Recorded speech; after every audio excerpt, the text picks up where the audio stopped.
న్యూస్లో వస్తాయి కదా అప్పుడప్పుడు ఇట్లా తాగడం కానీ డ్రగ్స్ కానీ అది ఇట్లాంటివన్నీ. ఏం లేదు అట్లా అసలు చాలా అసలు లేనే లేదు మతాన్ని. నేను ఈరోజు నువ్వు ఒకటి 50,000 మంది స్టూడెంట్స్, అది అంత ఈజీ కాదు. ఒక ఇంట్లో 6-7 ఉంటేనే, 3 యారన్లు 3 అన్నదమ్ములు ఉంటేనే రోజు పంచాయతీ అవుతుంది.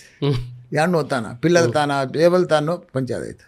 ఇంతమంది పిల్లలు, 10,000 మంది టీచర్లు, ఇంత పెద్ద ఆర్గనైజేషన్లు, ఇంత పెద్ద హాస్టల్స్ ఉండంగా కూడా ఇంత గడబడి కాదంటే ఎంత డిసిప్లిను. అంటే కొంతమంది అంటారు సార్ అయితాయి కానీ బయటికి రానియరు అని. చీ అదంతా మామూలుగా ఉంటూనే ఉంటుంది. అది అవుతుంది బయటికి అది అంతా. ఇప్పుడు మీడియా ఎక్కువైపోయింది, సోషల్ మీడియా ఎక్కువైపోయింది. పిల్లలు తాన ప్రతి ఒక్కరు తాన వాట్సాప్ ఫోన్ లేనాయి, ఐఫోన్ లేనాయి. ఏది ఆగుతుంది చెప్పు? నువ్వు ఏది దాచిపెడితే ఆగుతుంది? ఏది ఆగదు.